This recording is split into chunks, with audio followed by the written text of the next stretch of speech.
வணக்கம். தலைப்புச் செய்திகள் வாசிப்பது வெங்கட். தமிழக இடைக்கால பட்ஜெட் வருவாய் பற்றாக்குறை ரூபாய் 48,696.32 கோடி.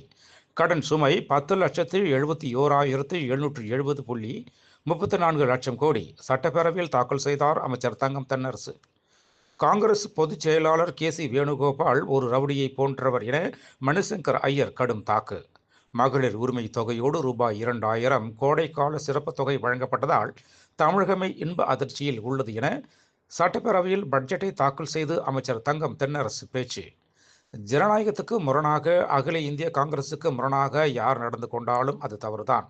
மாணிக்கம் தாக்கூர் பிரவீன் சக்கரவர்த்திக்கு செல்வ பெருந்தகை கண்டனம். முன்னாள் முதல்வர் கருணாநிதியின் மகன் மு.க. அழகிரியின் தீவிர ஆதரவாளரும் மதுரை மாநகராட்சியின் முன்னாள் துணை மேயருமான பி.எம். மன்னன் அதிமுகவில் இணைந்தார். மகளிர் உரிமை தொகை திட்டத்தை முடக்க நினைத்தவர்கள் அதிர்ச்சி அடைந்துள்ளனர். லால்குடியில் புதிய பேருந்து நிலையத்தை திறந்து வைத்து உதயநிதி ஸ்டாலின் பேச்சு. அமெரிக்க அரசால் தடை செய்யப்பட்ட 3 ஈரானிய எண்ணெய் கப்பல்கள் பறிமுதல். இந்திய கடலோர காவல்படை நடவடிக்கை. திமுக அரசு வாங்கிய கடன் மற்றும் செலவு விவரங்களை வெள்ளை அறிக்கையாக வெளியிட வேண்டும்.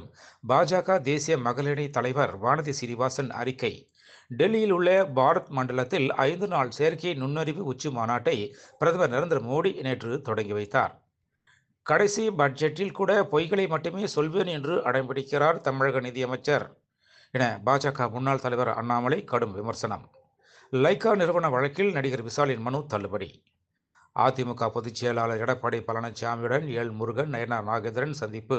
மார்ச் 1ஆம் தேதி பிரதமர் பங்கேற்கும் கூட்டணி கட்சிகள் மாநாட்டை சிறப்பாக நடத்துவது குறித்து ஆலோசனை. மேலும் விரிவான செய்திகளுக்கு அரசியல் ராஜ்யம் மின் இதழை படியுங்கள். நன்றி, வணக்கம்.